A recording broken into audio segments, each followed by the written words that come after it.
Ewan, I think it's fair to say that I think I know you pretty well, right? Probably. Known each other for long enough. Yeah. I think I've known you for my entire life, which is weird. Yeah, I know, right? So I think it's safe to say that I know that you like big robots. This is true. Can't argue that. You like some tactical combat. Yes, that's true. Good. How do you feel about the movie Edge of Tomorrow starring Emily Blunt and Tom Cruise? I watched that movie on a plane and was pleasantly surprised by how good it was, and I enjoyed how much Tom Cruise got the shit beat out of him in that movie. Good. But that's related. That's fine. Well, let me show you this game called Into the Breach, which is related to all three of those things. Awesome. This is by Subset Games, who are the people that made FTL. Game that I love with all my heart. FTL was great. FTL was a fantastic game, and this is no different. This game is pretty fucking special, and I'm going to show you why. So what we have here, so the basic setup for this is that Earth gets taken over by this group of aliens called the Vec, and you are a group of time travelers that go back in time to try and stop the invasion from happening. Nice. And it's one of these kind of like roguelike tactical combat games, but the narrative hook is that when you die, instead of like someone else picking up the job, you just go back in time and try again. Sure. So if I go to new game here, we're going to do this on easy just so that I can show it off, not totally. die instantly. So there are several things about this game. So first thing is that you have a like prime time traveler, your leader time traveler who goes back. I only have two at this I was not point. expecting that portrait to animate there. That kind of freaked me out for a second. The video was going weird. No, they all have little animations. So Okay. I so far have two. I have this Ralph Carlson guy. Why are you not Robot Dude? He looks awesome. Well, so this is the thing. You have Ralph Carlson who gets XP for getting kills, which is pretty good. Yeah. And then sometimes you get like AI robots. It's called Archimedes. That's a called good name Archimedes. for a sci-fi robot. He has the special ability of being able to move after shooting, which is actually very, very good. But because he's a robot, he needs to take away power from the mech to power his ability. You can still use him, but you have to power his ability. I'll show that off maybe in a bit, but I'll stick with Ralph. We then have the different robot squads that you can get. So you start off with these guys, the Riftwalkers, which has big stompy mech dudes, a tank, and an artillery. But you, much like FTL, which used achievements to kind of gate further ships and like crew unlocks, this game uses its achievements to gain these tokens that you can then spend to unlock more groups. So I have these Riftwalkers, these Rusting Hulks, and the Zenith Guard. That one to the right of the Zenith Guard, the mech. This one. The mech looks like some Evangelion bullshit, which Well, I am kind of into. I have 4 tokens and 3 to unlock this, so let's just see what it is. Oh, they're called Blitzkrieg. Ooh. Okay, let's see what they do. This is interesting. So if I go into... Oh, it's a whip? Can I look at their abilities? Oh no, that's custom squad. You can also just like pick what vehicles you want to use. Oh, that's like cool. make your own squad if you want. That's cool. I've not done that yet. So you could just be all stumpy mechs? Yeah, you could be like this dude, and like a big artillery guy if you really wanted to. Nice. But I'm trying to see if there's a way of actually learning what they do. Oh, okay, here we go. So we have this big wreck who has a whip. Chain damage to adjacent target. That's pretty cool. That's so nice. He hits like multiple people all at once. We have this hook tank that pulls people. Yeah. And this artillery guy that throws rocks at people. That could be kind of interesting. I might try that later, but I'm gonna go with these guys because these guys I've actually beat the game with these guys, and I feel pretty good about using them. Is that what the medals there are for? Yeah. So when I show you the screen, I can explain that. But you basically have like. Oh right. There are 4 islands, and you can go to like beat the game after 2 islands, 3 islands, or 4 islands. I've only done a 2-1 so far, but I'll carry on and see if I can do more. Is that per team? Yeah, per team. Right. Yeah. Okay. So these guys have this jet that jumps over people and like bombs them on the way and drops smoke bombs on them. Nice. We have this artillery guy who's just a big artillery guy, but also has a thing that says all smoke is also lightninged, so it does damage. So they work really well together, these two. And this guy who just pushes people. So this is a really like synergistic group because they all have things that benefit off one another. So I'm just gonna start and we'll see. Okay, I was gonna say the look like there's color choices and stuff there as well. Yeah, there's customizability that based on I think it's achievements. So I'm just gonna go to this island and we'll start from here. So every island has its own CEO, like it's run by a company that all have different benefits at the end. So we have various different things at the top. So we have our corporate reputation. So that's what these stars are on the map. So if you fulfill the objectives, you get corporate reputation. And at the end, you can then buy stuff from that corporation, which is usually like robot parts to change. So have the corporation hired you to clean out the aliens from these islands? Yeah, kind of. It's mainly like they know that you're there to deal with the aliens, so they're going to support you. But by going to their island and helping them, they're giving you this stuff, this reputation. We have our reactor cores, which if you look at this, the reactor much the same as FTL. It's like a power management thing, and you can spend that power to like put into more health, more movement, more damage, whatever it may be. And that stuff's not permanent, right? You can just switch that up per. Yeah, so you can change. Well, the once you install reactor cores into a system, it's permanent. So if you can switch off like the health bonus and stuff like that if you wanted to. Not if you decide to go that way. That's what it goes into. Okay. Yeah, it's a reactor core. It's not something you can swap and change out. The power grid is basically like your health bar. So this is what basically power. So if that goes to 0, you die. You can go on missions, see the lightning bar. If you fulfill that objective, you get power into the power grid. Sure. The defense grid is kind of related to the power and overpower. If you like go over your bar, which is like how many, the chance that a building has if it gets hit by an alien to not take damage. This is a 15% chance. And then save people. It's just generally how many people you've saved in the timeline. So let's show off the combat. So I'm going to go here because this looks pretty basic, so it should be good to show off. So start off That's with, a really nice transition. It's really good. Yeah, the whole like style of this game is all very good. We have, so first thing in any good tactical combat game, like say Heroes of Might and Magic 3, is very similar. We have this deployment phase where we can choose where to put our guys. So the jet is quite quick and can go over terrain, so I'll typically put that there. Artillery fires in a straight line from the back, so I can just stick that there, and this is just a big heavy dude, he can go there. Okay. So then we deploy. All the guys in the buildings are suddenly like, oh my god, the saviors are here. Oh, that's lucky. So first thing that happens is all the aliens move, they set up their attacks. We then have the burrowing, which is like more aliens are going to show up here next turn. Okay. So there are various things you can do. So the time pod here is a chance of like a new pilot turning out, because this is like people who've been sent back that are now appearing on the battlefield.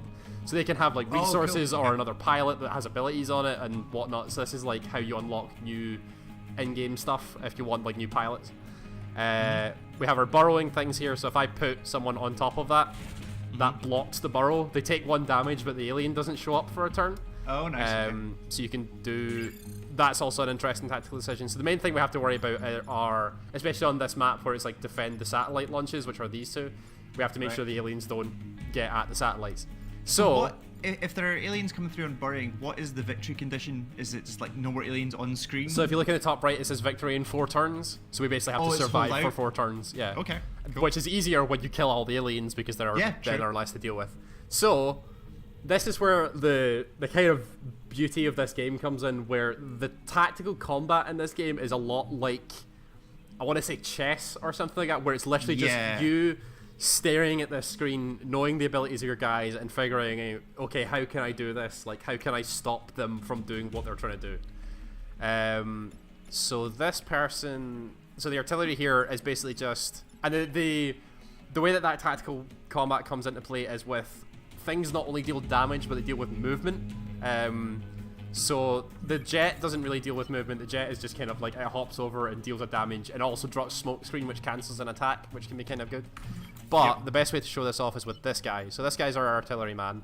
The problem here is that he then has to go into water, which means he can't fire, which is going to be interesting. General for everyone? You can't fire from water? It says, if you look at the water tail thing in the bottom right, it says units cannot attack in water. Oh yeah, that's okay. But if we push an alien into water, it dies instantly, which is good. So I can use this guy to deal with him. So the big hulking electrical thing is fine in water, but the insect alien is not. Yes. Interesting. True. So what we're going to do is, so we basically have to stop this guy from hitting this because we don't want it to die. So what we can do is send this guy this guy deals no damage, but he has a like repulsor blast, so he just pushes the alien essentially. He just pushes. Okay. So he can push this out of the way so that when he attacks, he's attacking this square and not the satellite, basically. Okay. Yep. Makes sense. So if we push him, he's going to then attack. But if we look at the attack order, the enemy actions go first. So I was thinking like, so what you can do sometimes is like the attack can go off after the emergence, so it then ends up hitting his ally, which is very, very good. So once the aliens have locked in their attacks, like they can't do anything about it, right? It's their that is what they're going to do on that turn. Is your turn to work around it, basically. Right. So I'm going to move this guy up so he has more options, and this guy is going to do his attack here. So he like hops over him, shoots him, and puts him in smoke, which cancels his attack. But because we have this guy and all smoke is electrified, he's also going to take 1 more damage on his turn and die, which is good for us. We're not blocking any up resurgences, so we're going to get 2 more guys coming in. But yeah, so that's a decent enough turn, so we can start. So then the enemies take their actions, or they move and then take their actions. So that guy shoots the mountain, and then more guys come up. So then we see what they do. Is that always the order? Is this like aliens go, or aliens prep? Yeah. You go, aliens move. Yep. Right. It's always the same. So what we have here is this guy who's going to shoot my guy. We have this guy who's going to shoot the building, which isn't very good, so we need to try and deal with that. How much information do you get about like the aliens' attacks? Like, can you hover over them and see like, hey, here's what they're going to do? The only thing, basically this shows off that this thing is ranged, so it can shoot in a line from anywhere. Gotcha. But you kind of just get more familiar with the enemies as they show up. There are like, so there's no like, you can't look them up and go, this is what they look like. Not that I know of. There might be a way, but I don't know what it is. Okay, so our satellites are going to launch, or this satellite's going to launch, which has this kind of like cross section of death, which is like if a unit starts their turn in there, they're going to die. Oh, sure. Okay. Oh, is that just like regardless how much health? Like, yeah, just it straight up dead? Straight up dies. And there are like world effects like tidal waves and volcanoes that do similar things. They like shoot out lava that kills people instantly. So I need to think about how I'm going to do this. So I can't use this guy to deal with him because he needs a space to hop over into, and there are mountains in the way. I need to try and I could shoot him. So there's also, if you push someone and they hit something, they take extra damage. So like if I shove them into a mountain or something like that? Yeah, so if I show off this guy deals 2 damage and pushes, I think. Oh yeah, so he would shoot him and push him into the mountain to deal 3 damage. Okay. So that's a way of dealing with that. Except that the alien's going to shoot first, right? No, you shoot. Like at the end of your turn, your actions go off, and then it's all the alien turns. Right. So I need to deal with him. So if I move him here and shoot him, he kills that. I can then. He can't. Can he go to this square? No, he can't. Yeah, like, well, I had a real weird ethical quandary with this game, or like an internal conflict, because every single part of this looks like something that I would be into. Yeah. But I just have no interest in this game. Like, really?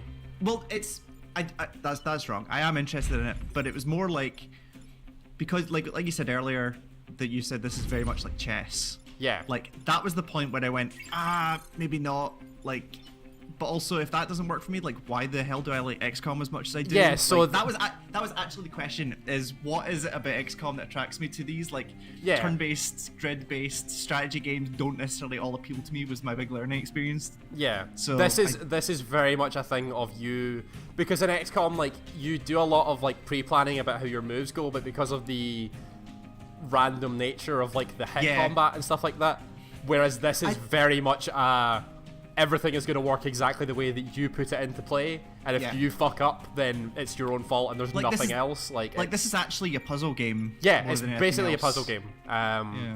So I think what I'm going to do is, so if I move this guy, you can also have, there's a button here that's undo move. As long as you don't attack, you can undo your movement phases, so you can sit and plan out what, like, if I think, like, so I want to move him here because I think I want to shoot this to kill him into this mountain. Okay. So then I need to deal with everything else at that point. So then I think if I move him there and do an attack, that deals with that because that will cancel his attack. And then this guy's the only one that's left. So what I can do is move him over here, and then the attack just does nothing. It just goes straight into the water. Well, if you use your but push, I can also push him into the thing of death. So I think this is how I want to do it. Okay. This seems the best way. So if I attack there, that's 2 damage, push him into the mountain, deals an extra damage. This guy hops over here, attack gets cancelled. This guy pushes him into here, which blocks the resurgence, and he will also die, right? Is that right? Probably. I think that's how this works. You think it's going to launch this turn? I think so, yeah. No, okay, that's not how that worked, but okay. That's fine, because it launches after he attacks, but he's dead anyway. Gotcha. 1 damage isn't that bad. This is also a game about... oh, that took out the pod I also as well. took out the pod, but there really wasn't a lot I could have done about that unless I picked it up myself, but I wasn't in the position to do that. So just to ask the really basic questions, like all the islands are procedural every time you start a game, right? Yep. So there are the varying objectives, varying win conditions, like all sorts of things. So is it more that like each island has a different tile set? Yes. So you have like this, which is like an industrial or a like urban environment. You have a desert one. You have an ice one. There's varying environments. Sure. Okay. So I'm just gonna shoot this guy. Nice. Oh, he can't attack because he's in smoke. But I can double up on it, get rid of that guy, and then block. So does that do damage and smoke? Yes. Oh, that was right. So it shoots for 1 and then drops smoke, which also happens to deal 1 damage because I have the artillery guy that has that passive. Yeah. It's really interesting that the style of the mechs. Like I don't know what I expected, but they're more kind of Pacific Rim than anime mech, if you see what I mean. But then you saw again with that group that we unlocked before, where it has lightning whips and whatnot. Yeah, it looks like they've taken a lot of different inspiration, and then that one's just a fucking jet, which is. So I got both jet launches, which means I get 2 rep, but I didn't get the time pod. So that's whatever. So is the XP carry over, or is that a per run currency? What do you mean by the XP? The XP for the like pilots? Each one of your pilots got. So got when XP you get to the booster. end of a run, well, you can also just like abandon the timeline and send the pilot back. If you do that, you can pick one of your pilots as the one that goes back, and they keep their abilities. But if you fuck up a run and like completely abandon it or whatever, you don't get, or restart, you don't get the abilities of that guy. So when I finished my run, I had a Ralph Carlson that had all 3 of his XP abilities unlocked, but then I started again and erased the save because that's how it works, and lost him. So if you want to keep going with that, you have to stick with the same thing and just keep using the same pilot over and over again. Gotcha. But yeah, that's kind of it. You go through the islands. At the end there is a like boss fight, and then that island gets locked out to you, and you spend your reputation to get whatever benefit it is, and then you move on to the next island, and then after 2 islands you can choose to go to the final island or keep going, so you can get a 2 victory, a 3 victory, or a 4 victory. But that's pretty much it. So is that just kind of like difficulty levels, really? Like if you do so the final island, it scales with how far you basically how far you've progressed. So if you do 2 islands, it's easier to beat. If you do 4 islands, it's harder to beat. But because you're progressing in the islands, you should in theory have higher XP pilots, better mechs, all that stuff to then combat the. But it's all the same of like all this like tactical stuff. But in the final fight, you have to like protect a giant bomb that they use to stop the. So it's much more of a central focus of defend this thing. So it's less about you killing all the aliens and more just about keeping them away from this bomb. Sure. Makes sense. But yeah, I'm trying to think. I don't think that's kind of it. Yeah. Do you want to do one more, just since you don't have to explain it, and I'll see what it looks like? This one. Okay, so in this one we have our objectives of defend the artillery unit, which is this guy, and protect the coal plant, which is this. Okay. So we'll do. Is the power grid stuff, is that per island? Like no, the power grid. Yeah, it's universal. So if I lose, it's basically your life. So if you lose points, then you die. If you move to your second island, does it reset? No, or does it stay same level. Gotcha. Okay, so what we have here, this guy jumps and ensnares. So there's like the status effect of like ensnaring. Some of them have like web, which basically means you can't move before you take an action unless you deal with it. Okay. We also have this free unit, which is our artillery unit, which deals 2 damage. Okay, so the aliens, this guy is not offensive. He basically buffs everybody's health by 1, all the alien health by 1. Sure. So we have to deal with him pretty I would say pretty quick, yeah. So that's what we can do with our artillery guy, because he can just shoot him and deal with it. Then he goes to 1 health, which means this guy can deal with him. I'll then just move these guys into a better position. So I think if I just do that, yep. So his health goes down and then go pew.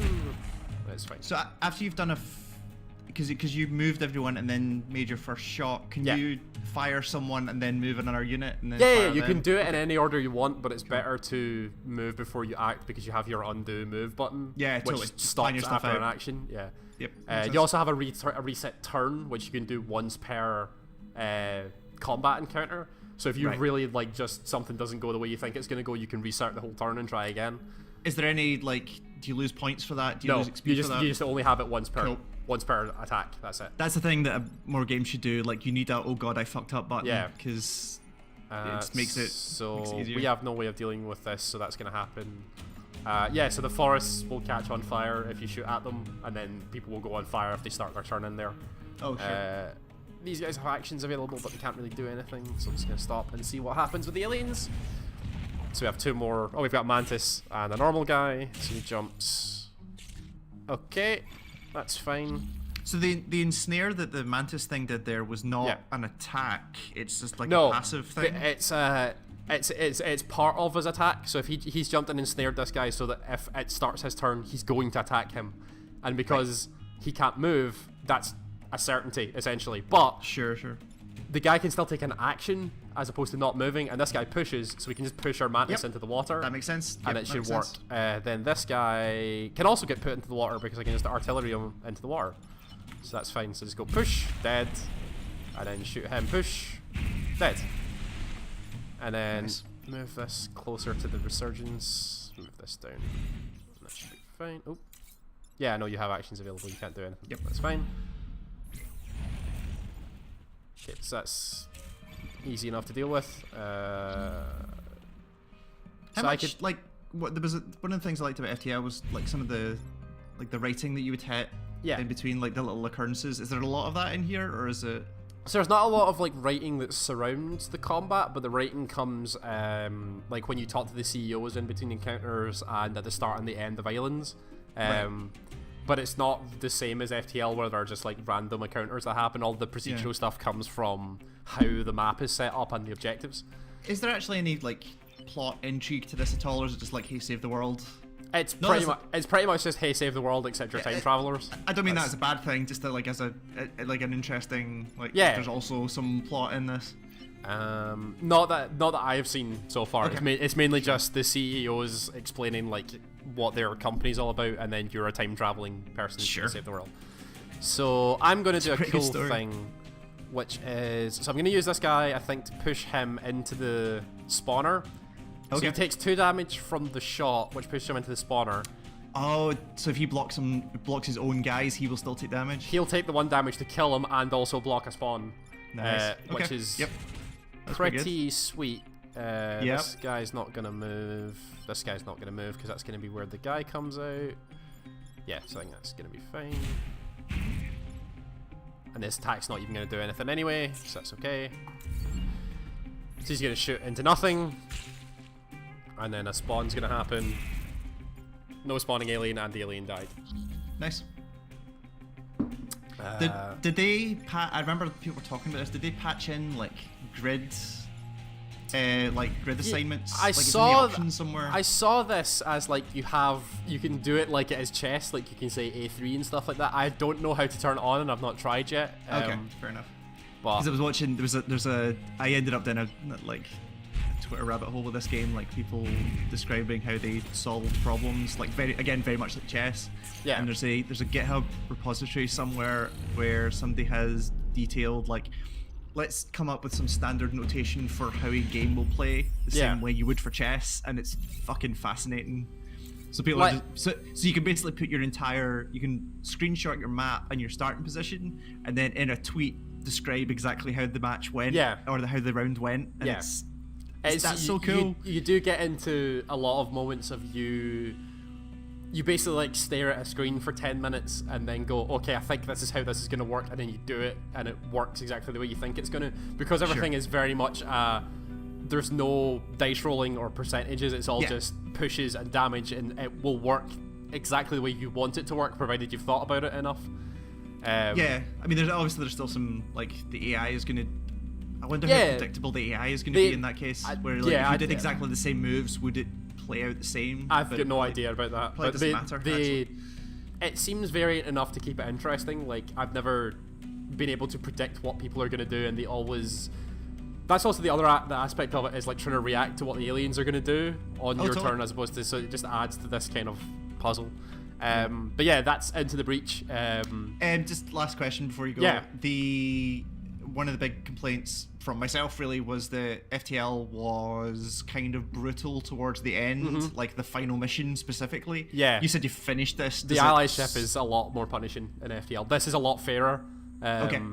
So you feel like the run up to it has prepared you for what it's going to do? Yeah, that's very much so. Like FTL, I think I finished twice in the the very long amount of time I spent with that game. This game, I can see myself finishing like pretty consistently if you got good enough at it. But yeah, this is Into the Breach. I think it's pretty fantastic. It's really clever, and it's not innovative, but it's taking some really smart ideas from other games. Steam only right now? Steam, I think GOG has it as well, but yeah, it's basically because they talked about I think they talked about how long it took FTL to get to tablets. Like, they want to do it, but it just takes a long time because they're not a very big team. Yeah, totally. But yeah, this is going to be a tablet game. Like, you can see it. Yes, it'd be really good if it was a tablet or a Switch game or whatever. It's just something that you could like sit and look at while you're like watching TV or whatever. Yeah, it's $11.39 on Steam right now. Really good. Well worth it if you liked FTL or you like roguelikes. This is a really interesting take on one of those games, especially if you like tactical combat. Sure. Thanks, Ewan. Thanks, Cal.